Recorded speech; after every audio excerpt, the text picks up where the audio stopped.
comment se passe la vie après la mort. On remarque que tous les courants de pensée ont chacun leur avis après la mort. Chaque personne a un avis différent après la mort. Même les courants spirituels ont chacun des versions différentes. À votre avis, pourquoi tout le monde a des avis différents après la mort? Eh bien, à mon avis, c'est parce que chacun, après la mort, va aller exactement à l'endroit où il pense qu'il va aller. Par exemple, pour un catholique qui pense qu'il va aller au paradis, eh bien, après la mort, il va se retrouver dans un paradis où il va être en relation avec tous ceux qui croient au paradis comme lui et qui sont morts. Ils vont tous se retrouver à cet endroit-là.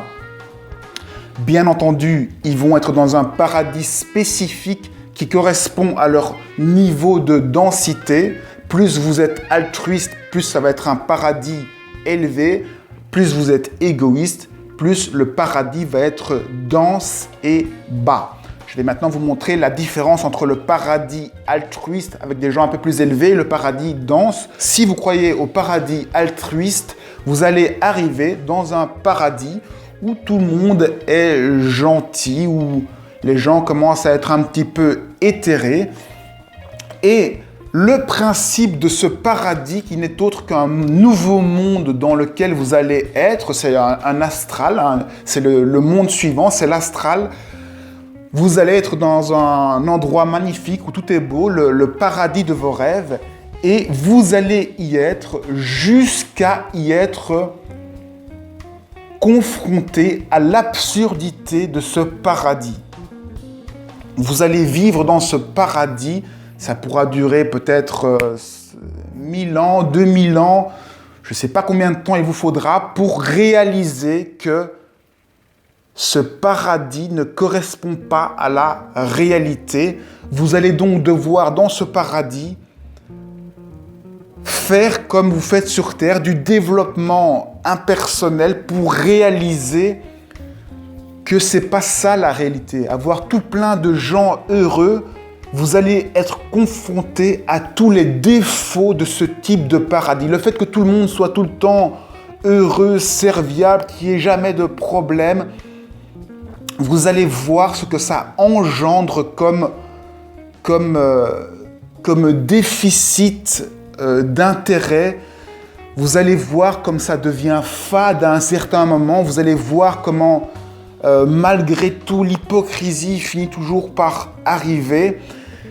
Et donc, ça prendra un peu plus de temps peut-être, mais au bout d'un moment, dans ce paradis magnifique, eh bien, vous allez enfin comprendre que c'est pas ça la réalité de la vie.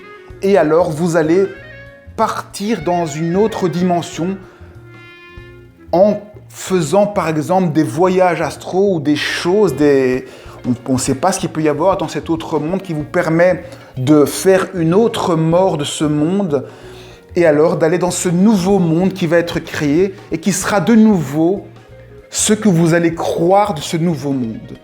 Ainsi, vous allez vous déplacer de monde en monde jusqu'à ce que vous compreniez qu'au final, la forme n'existe pas et n'est pas vous. Tant que vous êtes attaché à de la forme, vous allez vous balader de monde en monde, de paradis en paradis.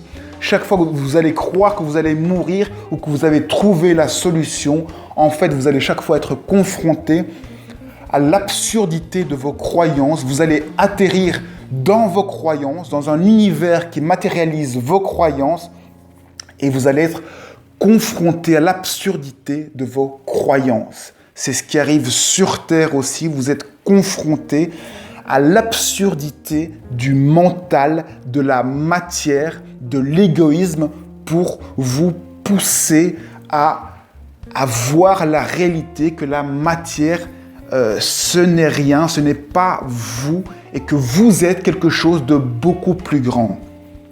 Pour reprendre le deuxième exemple, ici on a parlé du paradis où tout était merveilleux et les gens étaient gentils parce que c'est tous des gens qui ont bon cœur, qui sont sur de bonnes vibrations réellement altruistes, qui se retrouvent ensemble, eux, ils vont voir leur paradis. Après, il y a les gens qui croient au paradis, mais qui, au fond d'eux, sont des gens très égoïstes. Ils veulent aller au paradis uniquement pour se sauver en pensant qu'à eux-mêmes, en pensant vraiment qu'à la forme, qu'à un Dieu, un Jésus avec une barbe.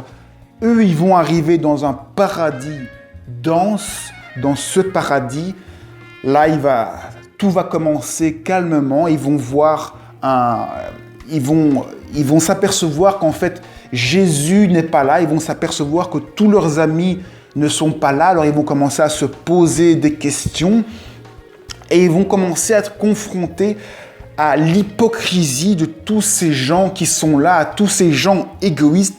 Ça va être un paradis qui va peu à peu se transformer en un univers difficile à vivre avec tous des gens qui sont égocentriques, qui vont vraiment créer une ambiance de paradis où tout le monde va se demander où est Jésus, comment ça se fait que les choses ne se passent pas telles qu'ils l'avaient imaginé, pourquoi est-ce qu'ils manquent leurs amis, etc.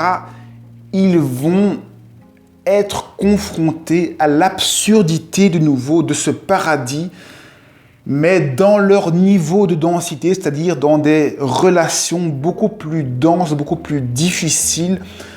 De là, ils vont encore une fois devoir mourir d'une certaine façon et aller dans un autre univers. Ils vont peut-être aller dans l'autre paradis au-dessus et vivre autre chose. Là encore, ils vont croire qu'ils sont arrivés enfin quelque part, jusqu'à être confrontés chaque fois à l'absurdité de leurs pensées, jusqu'à comprendre qu'ils ne sont pas pensés, mais qu'ils sont autre chose. Ils sont leur être profond, leur intuition, leur être divin, leur unité. C'est un voyage énorme de nos croyances vers nos croyances où peu à peu on se dépouille de la meilleure des façons, parce que le meilleur endroit, la meilleure façon pour se débarrasser d'une croyance, c'est d'être confronté à l'absurdité de notre propre raisonnement, dans notre propre univers, dans notre propre vision des choses. C'est là la meilleure façon qu'on peut évoluer. C'est ça qui va le plus nous parler pour arriver dans une autre dimension où là encore on va être dans notre univers, dans ce qu'on croit de nouveau et encore évoluer jusqu'à comprendre que en fait, on n'est rien du tout. On est le vide absolu, mais un vide plein, un vide conceptualisateur qui crée notre vie. Il en va de même pour une relation avec une personne. Si vous êtes en relation avec une personne et que vous voulez être sûr de faire progresser la personne, vous devez vous mettre dans son univers, lui parler avec ses mots, à sa façon, vous mettre à son niveau. Et une fois que vous êtes au niveau de la personne, dans sa bulle, que vous comprenez bien la personne, et bien là, dans son univers, vous lui posez une question. Et là, comme il sera dans son univers, il va devoir donner des réponses. Et là, ça va le faire évoluer énormément parce qu'il sera dans son univers, il va apporter ses réponses. Et si vous lui posez une question qui le bloque et qui l'oblige à sortir de son univers confortable, eh bien, il va devoir changer son univers. Et c'est comme ça que peu à peu, en rentrant dans la bulle des gens, on peut les faire sortir. Et ce n'est pas en confrontant avec une bulle complètement différente, parce que là, ça crée une opposition. Et là, avec cet aspect de contradiction, en général, on a tendance à se replier sur nous-mêmes, à nous rassurer avec nos propres valeurs, nos propres bulles. On va jusqu'à s'imaginer des choses absurdes, mais qui nous réconfortent parce que l'autre est ailleurs, c'est un étranger, il nous fait peur et c'est ce qui nous limite, c'est la peur.